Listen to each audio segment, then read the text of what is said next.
I'm a girl on fire, I'm not a victim, a girl on fire, I'll stand my ground, girl on fire, I've made a choice, I stand proud, I'm a girl on fire.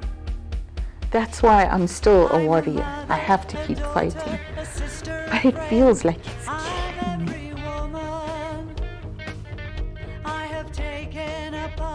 And I choose to defend all that I hold dear. Independent and strong, you will not keep me down. You can't break me. I'm a girl on fire. I'm not a victim. A girl on fire. I'll stand my ground. Girl on fire. I've made a choice. I stand proud. Speak out now. Countless hours on the range, I am responsibly armed. I am your equal. Lynette Oxley for Tactical TV and GOSA Girls on Fire, 16 Days of Action for No Violence Against Women and Children. I'm here at Foss Gun Shop with the beautiful Bianca Erasmus. Welcome and thank you very much for contacting us and sharing your story. Thank you so much for reaching out to me back. Firstly, let's talk about happy stuff. Who is Bianca Erasmus? I'm a mom, firstly, always a mom. And yeah, I've been dealt a few bad cards in life, but I overcame them. I love guns, I love shooting. It's my love of my life. But it's quite a new love, am I correct? How long have you been shooting? Almost a year now. Okay, so that it happened fast for you. Yes, no, if it came at just the right time. Is it? Yeah. Okay, so please tell us your story because it's a very long story. Yes. And it always starts as this fairy tale relationship. It never starts as a bad thing. No, it doesn't. So what happened? Where did you meet this person and that took you on a really bad road, which is not ended yet, but you're dealing with it better? Yes. We met playing online games, Call of Duty. That's how we met. And in the beginning, I thought he was everything I've ever wanted. He listened to me, he got me as a person, and I fell in love with him. Then it wasn't very long, about a month, when the first trouble started. We were having a braai and he just decided, no, everyone must go home, he's putting off the lights, and he got into a mood. For a week I got the silent treatment. He refused to talk to me, couldn't tell me what was wrong, and eventually I even considered going to a hypnotherapist to find out what did I do to make him so angry at me. I mean, there's this perfect person showing everything that I've ever wanted, and all of a sudden I'm on the brink of losing him and I couldn't understand why. So yeah, eventually he told me, no, it's just something that reminded him of the past. That was nothing even to do with me. We were together 6 months before he hit me for the first time. Was it a bad one or not such a bad? He hit me with the fist. He stood up straight and he started smiling, that evil grin they get, and he threw a shot. And why did he do it? What was his reason behind it? That morning, it was a Saturday morning. That morning he told me I need to be out of the house. I was nice enough and put the rental property on his name because he didn't work at that stage. So he needs to feel like a man. I was paying the rent. And he told me, well, he's going to bring another girl home that night and I must be out. So I struggled to find a moving company. I couldn't find anyone on a Saturday. And I told him, you know what, give me time. I will be out by Monday. You can do whatever you want. I will stay in my room. He started drinking. My son was there, 15 at the stage. So he's not the father? No, luckily not. Luckily not. But the next moment I heard his car start, and my son and my son's friend was with him in the car. Because I used to keep that away from my kids. I didn't want them to know, you know what, there's troubles again and something is not going as it should be. So he got in the car, I phoned my brother. I told him, listen, he just took them most probably to the closest bar. and he told me, phone the cops. He's not the father, they are underage, he is drunk out of his mind, phone the cops. Got the cops involved. I think about 2 hours later they got home, and he stumbled into the house and he told me, oh, just by the way, I rolled the car, but no one got hurt. And I went upstairs and I phoned my brother, telling him, listen, okay, my son is safe, and he threw my phone. So the moment he threw my phone, I started screaming at him, and he got up with the smoke on his face and he hit me. So I yelled for my son to help me. The cops came, they took him away. An hour later, he was back. They told me, you can go fetch him the next morning. And I said, no, I don't want him, he can stay there. And an hour later, he got out. He tried to stab my brother with a knife. My son's dad was there as well. He hit him quite a few times. And me and my son were only able to leave with a bag of clothing. And that was it? Nothing else, nothing, only a bag of clothing. Can you take a step back and before the first hit, was there some psychological games that he played with you? A lot. So the hit was just a physical manifestation of what was going on in the background, am I correct? Yes. Okay. No, mind games, there were plenty. He will literally be this person and then the next second be someone else, and then he'll tell you, but you don't love me enough. And you start thinking it's you that's doing something wrong. I believed it with everything in me. I was the problem. I was not loving him enough. I was not giving him enough affection. I was cooking too much for the kids, or I was cleaning the house too much, or shame, he just had a bad day. He had to have his beer every single day. If I didn't buy him at least 6 beers, then there would be hell in that house. So he's still not working at this stage? I have no idea. But I'm talking about at that stage. He was not working and you were the main breadwinner at that stage. Okay.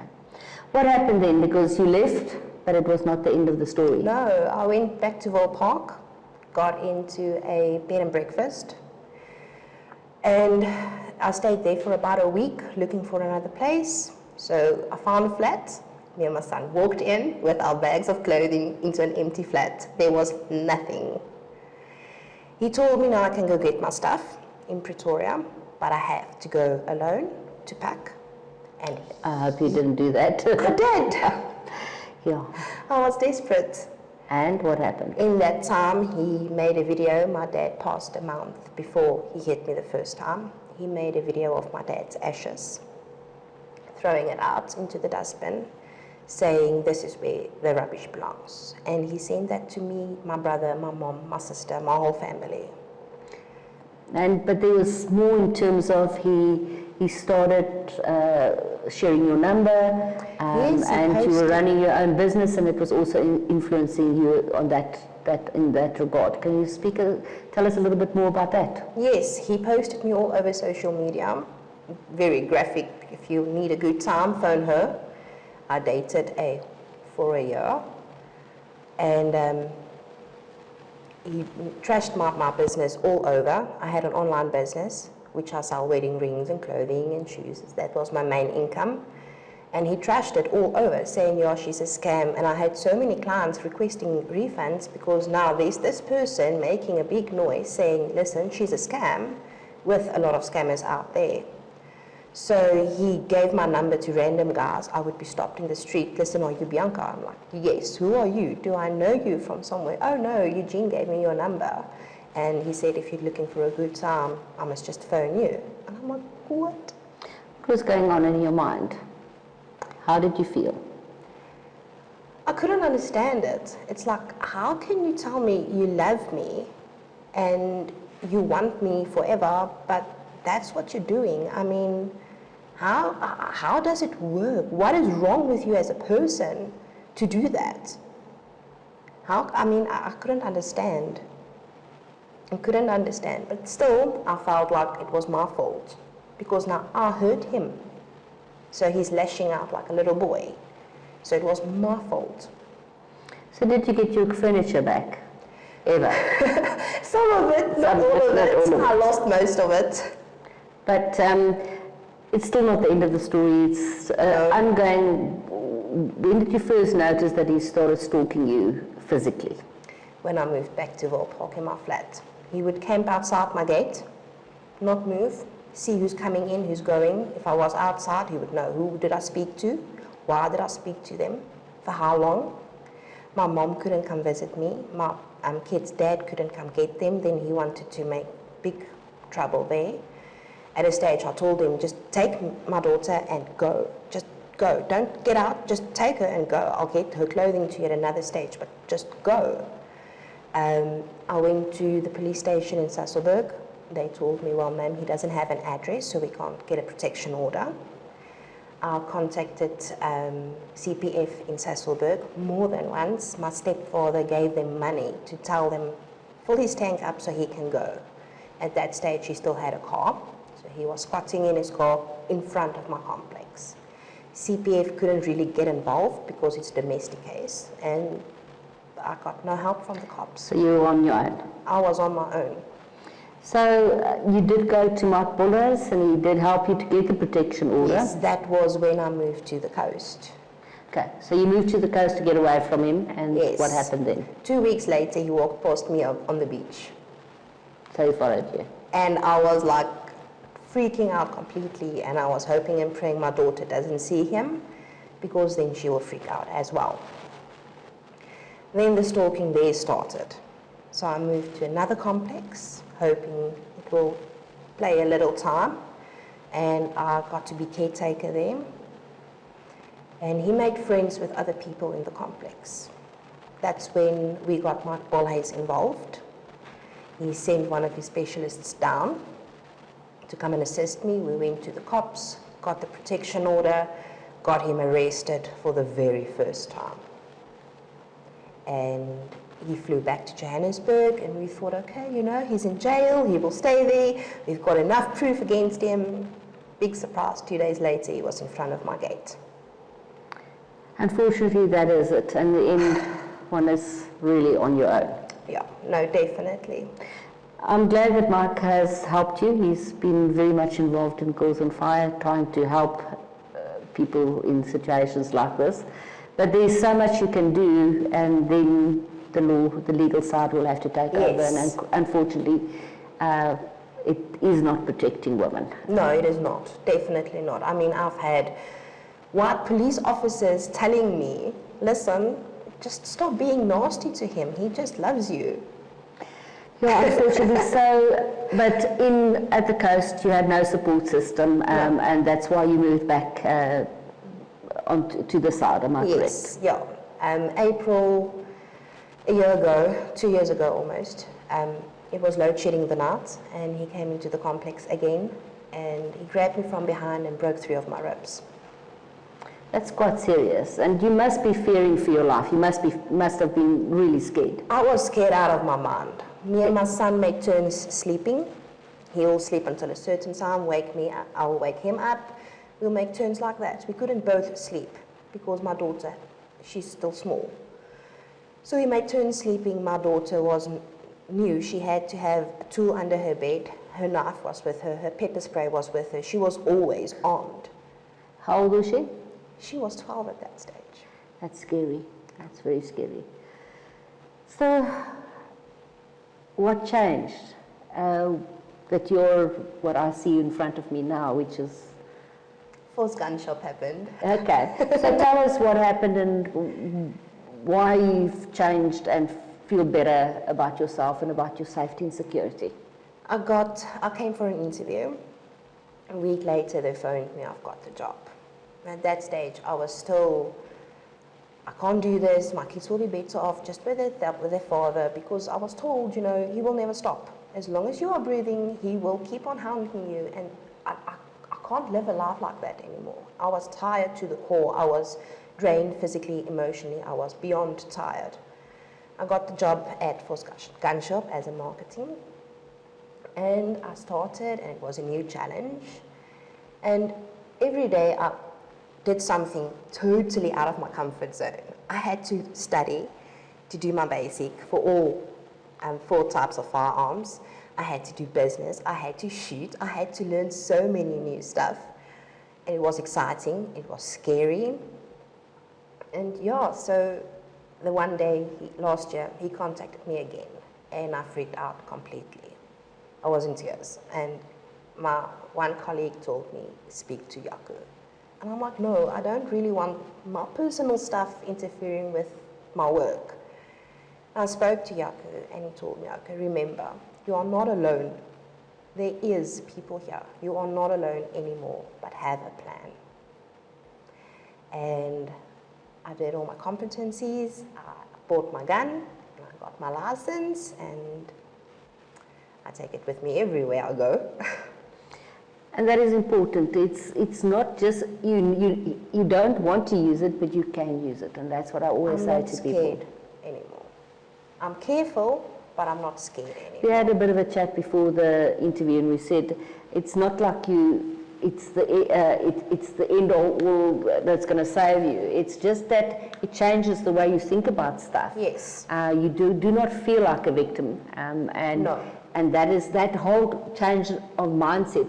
And I'm pretty sure that the way you project yourself to this person is very different from the way you've projected yourself. And he must be feeling it, because it's easier for somebody that don't believe in themselves, that has a victim mentality. To actually control that person. If they don't have that victim mentality, it's not that easy. No, I mean, all the previous times when he would make contact, I will freak out completely. I will be in tears and I will not sleep, and me and my kids will literally practice what to do when he comes into the house. Scenario planning. Yes, or what will we do if we are in Spa and he happens to show up there. And now it's like, okay, he messaged me again. Just go away. You're like a mosquito. So Bianca, what red flags did you see? There was a lot. Please tell us about it, and what in retrospect do you think you should have done? Well, firstly, this the first time he will ever throw a phone, you run, and you run far away. The moment anyone shows that type of aggression, you go. It will not stop there. He would... Literally, someone would just cut in front of him and he will lose it completely on the road. And so it was aggression all around. It was not just aggression with you. No, it was to everything. The dogs will make a hole in the garden and he will lose it completely on the dogs. The electricity box will go off and he will start hitting the electricity box. It's like, it's a dead thing. It's not going to listen to you if you give it some more aggression. The moment someone tells you, go think what you did. If they can't speak like an adult, they do not belong in a relationship. So, when you were friends, was he a nice guy? Was it only behind people's back that he was not so nice, or was it did people realize that he's not a nice guy? No, they didn't. So he was a friendly, outgoing, charming, amazing person. But behind the scenes, it was a totally different story. Psychologically, what else did he do? He would say to you, go and think about stuff. Did he ever make remarks about how you looked? Okay, it's very graphic. Is it? That's fine. He will literally wake me up in the middle of the night and tell me he wants to watch movie. And then we will watch movie and he will put on something for adults and he will start caressing himself, and then afterwards he will tell me, well, clean up. You were asleep, I wanted to do something, you were sleeping, you clean up. So it's very selfish all the way, everything about it. Making food, did he ever criticize you? Oh, every time. Is it? Never enough salt, never enough pepper, or too much, or no, it's bland, or it was never good enough. That is a pattern that happens, and they're usually very charming people in front. Because, as you said, it's a fairy tale. You thought you met this amazing person. You didn't go into a relationship and move in with a person with your children if you didn't think that he was a nice person. When I finally got him arrested the first time, I didn't eat because I was too scared of making the wrong choice. Was I less for peanut butter or... anything, and I couldn't make a choice. It's like, okay, then I'd rather skip eating because maybe it's the wrong choice. It's very interesting. I spoke to another victim, and she said after her divorce, she went into the shop and she had to run out of the shop because she couldn't decide what to buy. Yeah. She didn't know what color linen she wanted because that decisions were made for her. So was it the same Yes. thing? I've always been a very independent person, and after everything, I knew I could paint a house, I can put on a plug, basic stuff like that. And afterwards, the self-doubt was so much. It's like, but I'm not going to do it correctly. It's going to be wrong. Even if it's right, it is going to be wrong. There's going to be a mistake, there's going to be trouble, there is going to be screaming and shouting and belittling, and so there was nothing. You end up an empty shell. Tell me about your children. It has long-lasting effects. How are you dealing with that? Because I'm sure the shouting and screaming, it does not go past them. No. You think that kids don't always see stuff, but they see They everything. definitely do. And how are they feeling now? How are you trying to help them through this? They are still scared. They feel, if I feel better, they feel better. They know mom is not scared, they're not scared. We have regular chats about it. My son is, I think he's the worst of everything. My daughter she's another one completely. Her knife is with her every second. Her pepper sprays, she takes her pepper spray to school. So she's scared. Yeah. Has he ever tried to hurt the kids? Once, and but then I lost my mind completely. Because it usually does. I got in his face. It does escalate to that as well. Yeah. So protection orders, do you think they're worth the paper they're written on? No, and it's not worth the effort that you go through as a victim. It's because you get treated like you are in the wrong, and it does not help at all. It's a piece of paper at the end of the day that means absolutely nothing. So, yes, I do understand, but how did the police treat you? Were they good with you, but were their hands tied, or do you think they just dissed your story? Let me give you an example of what happened when I was down in the coast when he broke 3 of my ribs. I pepper sprayed him. He was immune to pepper spray for some reason, so my daughter got most of the pepper spray as well.